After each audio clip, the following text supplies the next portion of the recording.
Olá, povão, tudo bem? Hoje eu vou fazer para vocês um review deste livro aqui, Crianças de Asperger. O subtítulo é As Origens do Autismo na Viena Nazista. Esse livro aqui, ele historicamente é muito importante na nossa área e eu vou falar alguns detalhes importantes, né? As discussões que já houve sobre ele, os documentos que estão aqui. Então fica aí para a gente conversar e saber porque é tão importante conhecer essa história.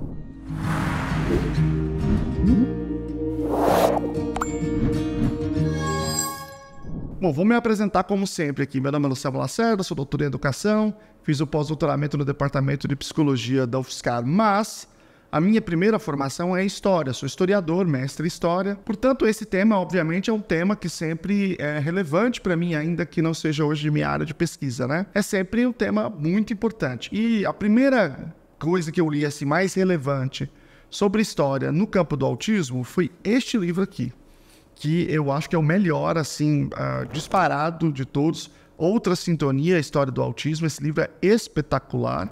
Em inglês é A Different Key. Ela do John Donovan e Karen Zucker. Esse livro é muito bom. Vou colocar o link aqui de todos os livros que eu vou mostrar, tá? E uma das coisas que se fala nesse livro é a história do Asperger e da síndrome de Asperger. Porque eu vou contar rapidinho e depois eu chego no livro aqui, tá? O Asperger, né, que era um médico, Hans Asperger, né? Ele era um médico austríaco e ele fez uma publicação que ele descreve um certo perfil de algumas crianças, que é um perfil que tem as mesmas características do que a gente chama de transtorno de espectro autista, mas o caso mais leve, né? O caso que a gente hoje chamaria de nível 1. E ele fez isso um ano depois do Lee O'Connor descrever o autismo e publicar em 1943. Inclusive, por que eu chamo de Lee O'Connor se escreve Leo Kanner? Porque aqui eles falam que a pronúncia é esse, porque ele era austríaco, ele não era americano. Então, a pronúncia não é como a gente esperaria de alguém cujo nome soa em inglês. Ele publicou, portanto, um ano depois. Só que existe uma questão importante no campo da ciência. A ciência, quase toda ela, é feita em inglês, certo? Então, quem faz ciência fora dos Estados Unidos, num país que não é anglófono, né, não fala inglês, de um modo geral, a gente tem que aprender inglês. É claro que depende da área que você pesquisa, né? Por exemplo, história, né, outras línguas, alemão e francês acabam sendo muito forte, mas via de regra a maioria das áreas é o inglês, né? Então nós que estamos atuando na ciência fora dos Estados Unidos temos que aprender, mas quem mora nos Estados Unidos não aprende outros idiomas, Estados Unidos e Inglaterra.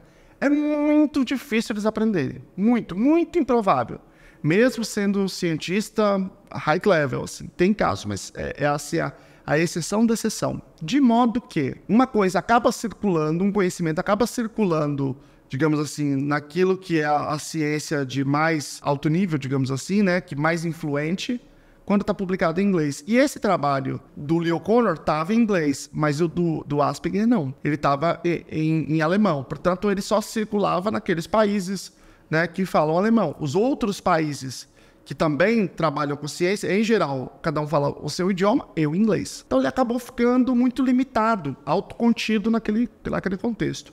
Mas esse trabalho, né, do Asperger foi descoberto por uma psiquiatra inglesa chamada de Lorna Wing, que é uma pessoa muito importante na história do autismo, porque ela que criou o conceito de espectro do autismo. Ela chamou primeiro de contínuo, depois de espectro. Depois, um outro vídeo eu explico melhor isso. E aí, ela pegou e traduziu o trabalho do Asperger e começou a discutir. Existiria uma síndrome de Asperger, né? Eu vou colocar o artigo aqui para vocês verem, né? Na verdade, ela não estava nem defendendo, ela estava discutindo, ela não estava nem defendendo que existia uma condição com esse nome, mas acabou pegando essa ideia contra o trabalho dela e no DSM-4 se incluiu a síndrome de Asperger. E antes de se colocar o nome, né, de uma condição assim, eles fazem uma pesquisa bastante grande sobre o indivíduo, né, para evitar mal entendido. E aqui nesse livro, no Outra Sintonia, eles contam isso. E aí eles colocam o nome. Um pouco de tempo depois, surgem os documentos que revelavam que o Asperger, o Hans Asperger, tinha uma relação com o nazismo. Eles estavam apreensivos com isso, procuraram e tudo dizia o contrário.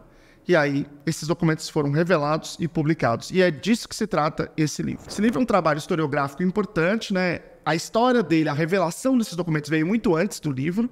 É natural que seja assim. Os livros, eles servem via de regra, para consolidar e divulgar melhor um certo conhecimento que já foi publicado em artigos científicos, né? E foi isso que aconteceu aqui. Já havia uma clareza de que ele era uma pessoa que tinha atuado mais ou menos alinhado com os nazistas. Eu vou ler, tem uma frase aqui, acho que bem representativa em relação a isso, né? Bem alinhado. Ele foi colaborador do programa de morte de indivíduos com deficiência com maior comprometimento. Então, esses documentos são bastante robustos, né? E aí o livro veio condensar toda essa questão, né? Eu vou ler uma frase aqui para vocês que é muito legal, eu acho que representa bem o espírito do que está descrevendo aqui, né? Eu vou ler aqui, eu separei para vocês, eu vou falar já dos capítulos. Ele diz assim, ó: Asperger não foi nem zeloso apoiador, nem oponente do regime. Foi um exemplo desse deslocamento para a cumplicidade. Fez parte da confusa maioria da população que alternadamente se conformou, concordou, temeu, normalizou, minimizou, reprimiu e se reconciliou com o governo nazista. Então, eu acho que isso aqui é muito descritivo da posição do Asperger. Porque o que aconteceu foi o seguinte: o governo nazista, né, ele chega ao poder no começo da década de 30, 32, e ele começa uma série de anexações. Primeiro, eles vão ali na Tchecoslováquia e na Áustria, que é onde nós estamos falando aqui, né?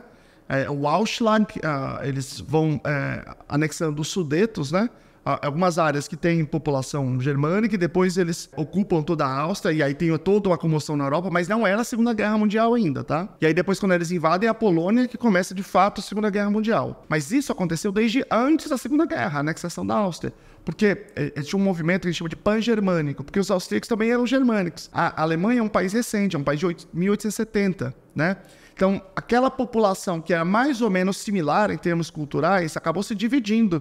Porque você tinha o Império Austro-Húngaro, que era muito forte, e aí você tinha aquilo que os vários reinos que se formaram a Alemanha. Eles acabaram ficando separados nessa formação, né, dessa nação da Alemanha. E havia um certo sentimento de que aquilo ali era um povo mais ou menos similar àquele expansionismo do nazismo, acabou tendo a Áustria como alvo, né? Um dos primeiros alvos ali. Então, havia, em princípio, uma certa recusa da população, mas havia um sentimento meio dúbio, né? Havia uma ideologia nazista muito forte de convencimento das pessoas, e o Asperger foi um cúmplice. Houve uma certa conivência dele. Então, ele mandava crianças com maior comprometimento para a morte. Então, eu posso dizer, olha, que cara absolutamente sem caráter e tal. E, por outro lado, ele fazia outros pareceres que acabavam deixando outras crianças que tinham outros quadros mais leves fora. Aí você pode dizer, nossa, ele era muito defensor, né? E o historiador, ele não tem que ser um propagandista de nada, ele tem que ser um cara que faz uma literatura mais objetiva, mais clara, fundamentada em documentos, mais sóbria. E eu acho que esse parágrafo revela muito a sobriedade da Edith Schaeffer, que é autora aqui, né? Tem uma sobriedade muito grande. Esse livro revela muito, diferente, por exemplo, deste livro aqui, Neurotribes. Eu não gosto desse livro. Eu acho esse livro é um livro apologia. Ele faz uma apologia e uma apologia ao Asperger, como se fosse um herói, um negócio assim, distorce as coisas. Eu não gosto, eu acho esse livro péssimo, assim.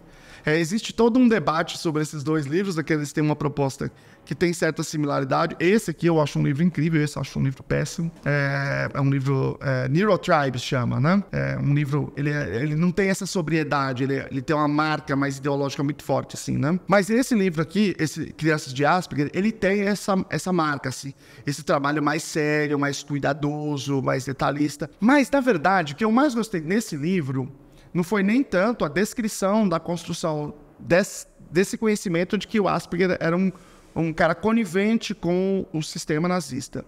É mais uma descrição sobre como que ele e o Leo Kanner, que eles são do mesmo lugar, né, do mesmo país, né, como que eles beberam de uma fonte anterior que já tinha descrito que era autismo. Então, na verdade, já tinham surgido outras discussões. O secretário do Leo Kanner tinha trabalhado com Asperger, então ele publicou em 44, mas talvez ele tivesse produzido alguma coisa antes, tinham outros documentos lá anteriores.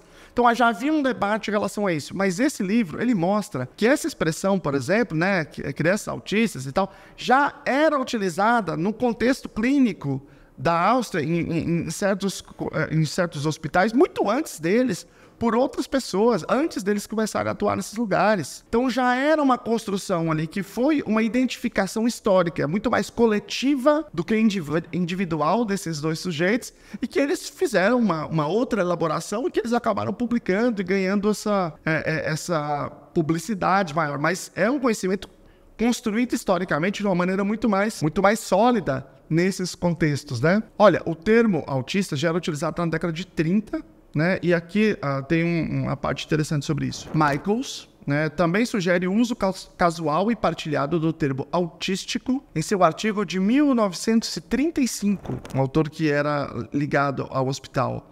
Vou ler outro aqui.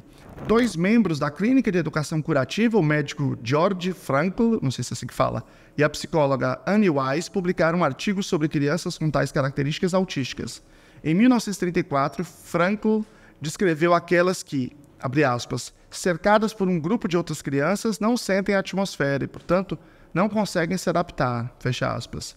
E que ele acreditava que se devia, abre aspas, pobre compreensão do conteúdo emocional do mundo falado. Aí, em 1937, o Frankl ele publicou um outro artigo dizendo que os indivíduos não conseguiam representar bem essas emoções no rosto, né, que com rostos parecidos com máscaras, que frequentemente levavam a sério mal entendidos, né, a tal da compreensão literal. Aí está dizendo aqui, ó, mas está dizendo que não como uma patologia. Aí está dizendo, abre aspas, nenhuma doença foi descrita aqui, antes uma disfunção que pode ocorrer em várias doenças e ser acompanhada de várias outras disfunções. Tem uma parte legal. Ele distinguiu crianças que descrevia aquelas que via como muito mais deficientes, que tinham, abre aspas, extremo autismo. Essa é a palavra que ele usou. Autismos, né? Do latim. Ou estavam autisticamente presas. Então, essa era uma utilização bastante comum e já publicada, inclusive, e utilizada coloquialmente o próprio Asperger. Escreve isso numa carta, utilizado coloquialmente no hospital de uma maneira muito clara. Eu acho que essa, na verdade, do ponto de vista histórico, como historiador, essa é a contribuição histórica mais interessante deste livro, né? E é claro que ele conta muito bem essa relação com o nazismo. Agora, tem uma outra discussão que eles fazem um pouco, mas que é uma discussão importante, que é a utilização do nome, né, do indivíduo, se é ou não alguma espécie de homenagem, por isso que a gente deveria tirar, para não ter esse caráter apologético por alguém que tem uma história, obviamente, tão equivocada. Tem um livro muito legal, vou mostrar para vocês aqui, onde que tá aqui. Esse livro aqui é Neurodiversidade, o Nascimento de uma Ideia, a Neurodiversity, The Birth of an Idea, é da Judy Singer. Essa é a criadora do termo neurodiversidade. Eu vou fazer depois um vídeo também sobre esse conceito, né? Ela criou muito antes, e aí ela fez esse livro agora discutindo essa criação. Nesse livro, ela fala um negócio muito legal. Quando se soube que ele tinha essa história macabra, né? O Asperger, se favoreceu a utilização do termo ASP.